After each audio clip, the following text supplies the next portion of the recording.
ఆదిలాబాద్ జిల్లా బేల మండలంలోని సిర్పన్న గ్రామంలో కాంగ్రెస్ పార్టీ శ్రేణులు విస్తృత ప్రచారం చేపట్టారు.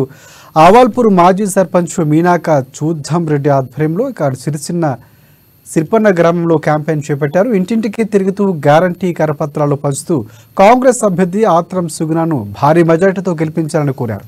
ఎన్నికల ప్రచారంలో ప్రజల నుంచి అపూర్వ స్పందన లభిస్తుందని కాంగ్రెస్ నేత సుధాం రెడ్డి హర్షం వ్యక్తం చేశారు.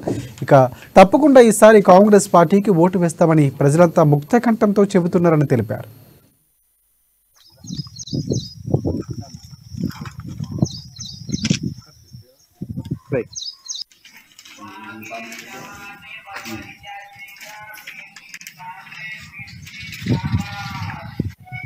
సిర్సన్న గ్రామంలో కాంగ్రెస్ పార్టీ అభ్యర్థి అయినటువంటి ఆత్రం సుగుణక్క గారి ఎంపీ క్యాండిడేట్ కన్వర్షన్ కొరకు సిర్సన్న గ్రామానికి ఇంటింటికి డోర్ టు డోర్ ప్రచారం కొరకు రావడం జరిగింది. అందులో భాగంగా ఈరోజు ప్రతి ఇంటికి కరపత్రాలను మరియు డోర్ స్టిక్కర్లను గ్యారంటీ కార్డులను పంపిణీ చేయడం జరిగింది. ఆ రోజు ఏదైతే సీఎం రేవంత్ రెడ్డి 6 గ్యారంటీలని పథకాల గురించి చెప్పాడో అందులో నుండి 5 గ్యారంటీలను అమలు చేశారు.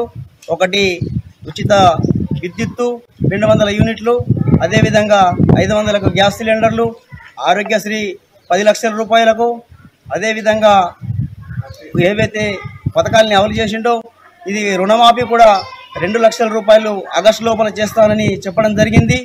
ఇవి అన్ని పథకాలతో పాటు ఇప్పుడు ఏవైతే రాహుల్ గాంధీ కూడా ఈ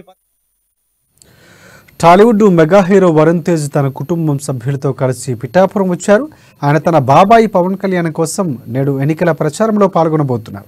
ఈ నేపథ్యంలో తల్లిదండ్రులు కొణిదెల పద్మ, నాగబాబులతో కలిసి వరుణ్ తేజ్ పిఠాపురంలోని సుప్రసిద్ధ శ్రీ కుకుటేశ్వర స్వామి వారి పుణ్యక్షేత్రాన్ని సందర్శించారు. ఇక్కడ కుకుటేశ్వర స్వామి, దత్తాత్రేయ స్వామి, రాజరాజేశ్వరి దేవి, ఇక పురుహూతిక దేవి అమ్మవార్లను దర్శించుకుని ప్రత్యేక పూజలు నిర్వహించారు వరుణ్ తేజ్.